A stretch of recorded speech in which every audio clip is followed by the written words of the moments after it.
ಆತ್ಮೀಯ ಬಂಧುಗಳೇ, ಗ್ಲೋಬಲ್ ವಿಷ್ಣು ಸಹಸ್ರನಾಮ ಸತ್ಸಂಗ್ ಫೆಡರೇಷನ್ನು ಇದಕ್ಕೆ ಪ್ರಾರಂಭದಿಂದಲೂ ಒಂದು ರೀತಿಯಲ್ಲಿ ಕ್ರಿಯಾಶಕ್ತಿಯಾಗಿ ಕಾರ್ಯಶಕ್ತಿಯಾಗಿ ವಿಷ್ಣು ಸಹಸ್ರನಾಮದ ಪ್ರಸರಣ ಪ್ರಚಾರ ಪಾರಾಯಣ ಮಾಡ್ಕೊಂಡು ಬರ್ತಿರತಕ್ಕಂಥ ಸರಸ್ವತಮ್ಮನವರು BTM ಲೇಔಟನ್ನು ಕೇಂದ್ರವನ್ನಾಗಿಟ್ಟುಕೊಂಡು ಬೆಂಗಳೂರಿನ ನಾನಾ ಭಾಗಗಳಲ್ಲಿ ವಿಶೇಷವಾಗಿ ಕರೋನಾ ಸಂದರ್ಭದಲ್ಲಿ ಆನ್ಲೈನ್ನಲ್ಲಿ ವಿಷ್ಣು ಸಹಸ್ರನಾಮ ಪಾರಾಯಣ ಪ್ರಾರಂಭಿಸಿದರು. ಇವತ್ತಿನವರೆಗೂ ಕೂಡ ಒಂದಿನ ತಪ್ಪದೆ ಅದನ್ನು ನಡೆಸ್ಕೊಂಡು ಬಂದು ಸಹಸ್ರ ಜನಗಳಿಂದ ಪಾರಾಯಣ ಮಾಡಿಸಿ ಅವರ ಮನೆಗಳಿಗೆ ಶುಭವನ್ನು ಮಂಗಳವನ್ನು ತಂದಿರತಕ್ಕಂಥದ್ದು ಅದ್ಭುತ ಇದೆ. ಈಗ 4ನೇ ಬಾರಿಗೆ ಅವರು ವಿಶ್ವಂ ವಿಷ್ಣು ಮಹಾ ಕಾರ್ಯಕ್ರಮವನ್ನು ಹಮ್ಮಿಕೊಂಡಿದ್ದಾರೆ.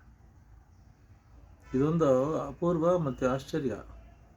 ಯಾತಕ್ಕೆ ಅಂದರೆ ನಮ್ಮಲ್ಲಿ ಗ್ಲೋಬಲ್ ವಿಷ್ಣು ಸಹಸ್ರನಾಮದಲ್ಲಿ ನಾವು ವಿಷ್ಣು ಸಹಸ್ರನಾಮ ಚಕ್ರ ಅಂತ ಮಾಡ್ತೀವಿ. ಕನಿಷ್ಠ 11 ಕುಟುಂಬಗಳು 11 ದಿನಗಳ ಕಾಲ ಯಾವುದಾದ್ರೂ ಒಂದು ಸ್ಥಳದಲ್ಲಿ ಅಥವಾ ಬೇರೆ ಬೇರೆ ಸ್ಥಳಗಳಲ್ಲಿ ಸೇರಿ ಪ್ರತಿನಿತ್ಯ 11 ಬಾರಿ ಶ್ರದ್ಧೆ ಭಕ್ತಿಗಳಿಂದ ವಿಷ್ಣು ಸಹಸ್ರನಾಮ ಪಾರಾಯಣ ಮಾಡೋದೇ ವಿಷ್ಣು ಸಹಸ್ರನಾಮ ಚಕ್ರ. ಇದನ್ನು ಈಗಾಗಲೇ ಎಷ್ಟು ಚಕ್ರಗಳನ್ನ ಮಾಡಿಸ್ಬಿಟ್ಟಿದ್ದಾರೆ. ಯಾಕೆ ಅಂತಂದರೆ ಸರಸ್ವತಮ್ಮನವರು ಚಕ್ರಗಳನ್ನು ತುಂಬ ಚೆನ್ನಾಗಿ ಮಾಡಿಸಿದ್ರಲ್ಲ ಅನ್ನೋ ಹೊತ್ತಿ ಕರೆಕ್ಟಾಗಿ ವಿಶ್ವಂ ವಿಷ್ಣು ಪ್ರಾರಂಭ ಮಾಡ್ತಾರೆ. ನಮ್ಮಲ್ಲಿ ಇನ್ನೊಂದು ವಿಷ್ಣು ಸಹಸ್ರನಾಮ ನಕ್ಷತ್ರ ಮಾಲ ಅಂತ ನಡೆಯುತ್ತೆ. ಬೆಳಗ್ಗೆ 7-7:30 ಪ್ರಾರಂಭ ಆದರೆ ಸಾಯಂಕಾಲ 4 ಗಂಟೆ ಹೊತ್ತಿಗೆ 27 ಬಾರಿ 27 ಸಲ ನೂರಾರು ಜನ ಸೇರಿ ವಿಷ್ಣು ಸಹಸ್ರನಾಮ ಪಾರಾಯಣ ಮಾಡತಕ್ಕಂಥದ್ದು. ಯಾರ್ಯಾರ ರಾಶಿ ನಕ್ಷತ್ರಗಳಿಗೆ ಏನಾದರೂ ತೊಂದರೆ ಗ್ರಹಚಾರಗಳಿತ್ತು ಅಂತಂದರೆ, ಶನಿದೋಷ ಇತ್ತು ಅಂತಂದರೆ ಎಲ್ಲ ನಿವಾರಣೆ ಆಗತಕ್ಕಂಥದ್ದು ಈ ನಕ್ಷತ್ರ ಮಾಳ 27 ಸರಿ ಒಂದೇ ದಿನದಲ್ಲಿ ಪಾರಾಯಣ ಮಾಡತಕ್ಕಂಥದ್ದು. ವಿಶ್ವಂ ವಿಷ್ಣು ಅನ್ನೋದು ವೈಭವ, ವಿಜೃಂಭಣೆ ಮತ್ತು ಭಕ್ತಿಯ ಸಮರ್ಪಣೆ ಕಾರ್ಯಕ್ರಮ. ಇದರಲ್ಲಿ ಪ್ರತಿನಿತ್ಯ ಕನಿಷ್ಠ 5 ಸಲ ವಿಷ್ಣು ಸಹಸ್ರನಾಮ ಪಾರಾಯಣ ಮಾಡಬೇಕು. 54 ದಿನಗಳ ಒಟ್ಟಾರೆ ಕಾರ್ಯಕ್ರಮ. 9 ದಿನ ಅಂತಂದುಬಿಟ್ಟು 6 ಘಟಕಗಳಲ್ಲಿ ಇದರ ವಿಶೇಷ ಕಾರ್ಯಕ್ರಮಗಳು ವ್ಯವಸ್ಥೆ ಆಗುತ್ತೆ. ಪ್ರತಿ 9ನೇ ದಿನಕ್ಕೆ ವಿಷ್ಣು ಸಹಸ್ರನಾಮ ಹೋಮ ಮಾಡಬೇಕು. ಪಾರಾಯಣ ಸಾಮೂಹಿಕವಾಗಿ ನಡೀಬೇಕು. ಮತ್ತು ಎಲ್ಲದಕ್ಕಿಂತ ಹೆಚ್ಚು ಒಂದು ಪ್ರವಚನನೋ ಉಪನ್ಯಾಸನೋ ಅದರ ಬಗ್ಗೆ ತಿಳುವಳಿಕೆಯನ್ನು ಕೊಡಬೇಕು.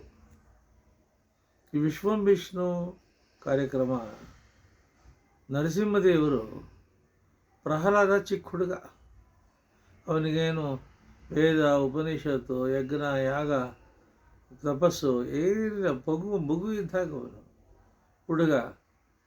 ಆದರೆ ಅವನು ಹೇಗೆ ಭಕ್ತಿ ಮಾಡ್ದ ನರಸಿಂಹದೇವರಲ್ಲಿ ಅಂದರೆ ನವವಿಧ ಭಕ್ತಿ ಮಾಡ್ದ. 9 ದಿನಗಳಲ್ಲಿ 9 ರೀತಿಯಲ್ಲಿ ಭಕ್ತಿ ಮಾಡತಕ್ಕಂತಹ ಸತ್ ಸಂಪ್ರದಾಯವನ್ನು ಪ್ರಾರಂಭ ಮಾಡಿದ. ಆ ಮಗು ಮಾಡಿದರೂ ಕೂಡ ನವವಿಧ ಭಕ್ತಿ ಮಾಡಿದಾಗ 9 ರೀತಿಯ ಭಕ್ತಿಯನ್ನು ಮಗು ಹೇಳಿದಾಗ ನರಸಿಂಹದೇವರು ಸುಪ್ರೀತನಾಗಿ ಪ್ರಹ್ಲಾದನ ಒಳ್ದ.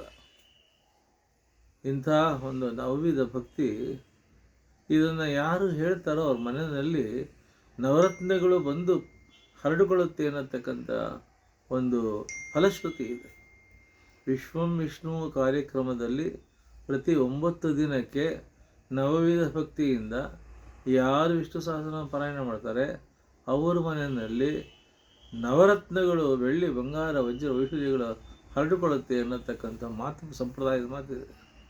ಹಾಗೆ ಇನ್ನೊಂದೇನು ಅಂತಂದರೆ 9ನೇ ದಿನಕ್ಕೆ ಮೊದಲನೇ ಹೋಮ, 9ನೇ ದಿನಕ್ಕೆ 2ನೇ ಹೋಮ, ಕಡೆ 54ನೇ ದಿನದಲ್ಲಿ 9 ಹೋಮಗಳು ಮುಗಿದಿದ್ದು 9ನೇ ದಿನ ಸಾಮೂಹಿಕವಾಗಿರತಕ್ಕಂಥ ವಿಶೇಷ ಪಾರಾಯಣವಾಗಿ ಅತಿಥಿ ಅಭ್ಯಾಗತರುಗಳನ್ನು ಕರೆದು ಹೋಮದ ಪೂರ್ಣಾಹುತಿ ಆದ ಮೇಲೆ ಪರಮಾತ್ಮನಿಗೆ ವಿಶೇಷವಾಗಿರತಕ್ಕಂಥ ನೈವೇದ್ಯ ಮಹಾಮಂಗಳಾರತಿಯನ್ನು ಮಾಡಿ ಅವತ್ತಿನ ದಿನ ಆರತಿಯನ್ನು ಮಾಡಿ ಬಂದಿರತಕ್ಕಂಥ ಎಲ್ಲ ಅತಿಥಿಗಳಿಗೆ ಒಂದು ರೀತಿ ಸತ್ಕಾರವನ್ನು, ಸನ್ಮಾನವನ್ನು, ಅಭಿನಂದನೆ ಮಾಡಿ ಮಹಾ ಮಹಾಪ್ರಸಾದವನ್ನು ಎಲ್ಲರೂ ಹಂಚಬೇಕು.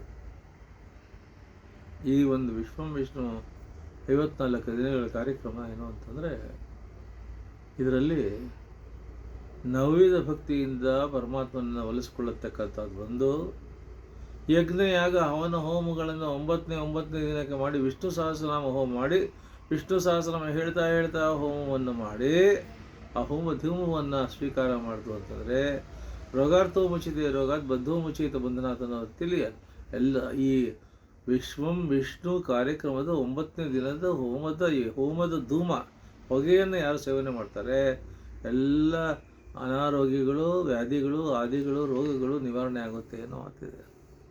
ಎಲ್ಲಕ್ಕಿಂತ ಹೆಚ್ಚು ಶ್ರೀ ಧೃತಿ ಶ್ರುತಿ ಸ್ಮೃತಿ ಕೀರ್ತಿಭಿ, ನಿಮಗೆ ಈ ಒಂದು ವಿಶ್ವಂ ವಿಷ್ಣು 9ನೇ ದಿನದ ಕಾರ್ಯಕ್ರಮ ಮಾಡಿದಾಗ ಆತ್ಮಸುಖ ಲಭ್ಯವಾಗುತ್ತೆ. ಇನ್ನರ್ ಪೀಸ್ ಅಂತಾರಲ್ಲ, ಮನಃಶಾಂತಿ, ನೆಮ್ಮದಿ, ಸಮಾಧಾನ, ಆಯುಸ್ಸು, ಆರೋಗ್ಯ, ಧನ್ವಂತರಿ ಅನುಗ್ರಹ, ನರಸಿಂಹದೇವರ ಅನುಗ್ರಹ ಇಷ್ಟು ಒಟ್ಟಿಗೆ ಆಗಿ ವಿಷ್ಣುವಿನ ದಿವ್ಯ ಸನ್ನಿಧಾನ ನಿಮ್ಮ ಮನೇಲಿ ಬರತಕ್ಕಂಥದ್ದೇ ಅದನ್ನೇ ವಿಶ್ವಂ ವಿಷ್ಣು ಅಂತಾರೆ. ಈ ಒಂದು 9ನೇ ದಿನ, ಪ್ರತಿ 9ನೇ ದಿನಕ್ಕೆ ಒಂದು ಹೋಮ ಮತ್ತು ಒಂದು ವಿಷ್ಣು ಸಹಸ್ರನಾಮ ಪ್ರವಚನ, ಪ್ರತಿದಿನ 5 ಸಲ ಪಾರಾಯಣ, ಮತ್ತು 54 ದಿನಗಳ ಕಾಲ ಇಷ್ಟು ಜನ ಒಟ್ಟಿಗೆ ಪಾರಾಯಣ ಮಾಡಿ ಆ ಲಕ್ಷ ಕೋಟಿ ಪರಮಾತ್ಮನಿಗೆ ಪಾರಾಯಣವನ್ನು ಸಮರ್ಪಣೆ ಮಾಡತಕ್ಕಂಥ ಮಹಾಭಾಗ್ಯ, ಅಹೋಭಾಗ್ಯ. ಇದೆಲ್ಲವನ್ನು ಸರಸ್ವತಮ್ಮನವ್ರಿಗೆ ನೋಡಿ, ಇದು ಎಂಥ ಒಂದು ಅದೃಷ್ಟ ಅವ್ರದ್ದು ಅಂತಂದರೆ, ಈ ಕಾಲದಲ್ಲಿ ಇಷ್ಟು ದಿನ ಇಷ್ಟು ಜನ ಕರ್ಕೊಂಡು ಪರಮಾತ್ಮನ ನಾಮಸ್ಮರಣೆ ಮಾಡಿಸತಕ್ಕ ಇದೇ ತಪಸ್ಸು ಅಂತ ನಾನು ಹೇಳೋದು. ನೀವೇನು ಕಾಡಿಗೆ ಹೋಗಿ ಮೂಗು ಮುಚ್ಕೊಂಡು ತಪಸ್ಸು ಮಾಡಬೇಕಾಗಿಲ್ಲ.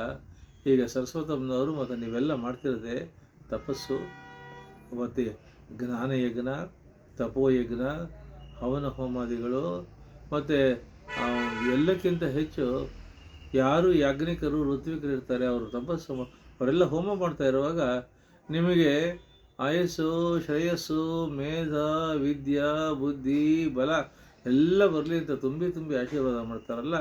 ನಿಮ್ಮ ಮಕ್ಕಳಿಗೆ ಸಂಸ್ಕಾರ, ಸಂಸ್ಕೃತಿ ಬರಲಿ ಅಂತಾರಲ್ಲ, ಅದು ಬಹಳ ದೊಡ್ಡ ಫಲ. ಈ 54 ದಿನಗಳ ವಿಶ್ವಂ ವಿಷ್ಣು ಕಾರ್ಯಕ್ರಮದಿಂದ ಶುಭವಾಗಲಿ, ಮಂಗಳವಾಗಲಿ, ಎಲ್ರಿಗೂ ಸಂತೋಷ ಸಂಭ್ರಮ ಬರಲಿ. ನಮಸ್ಕಾರ.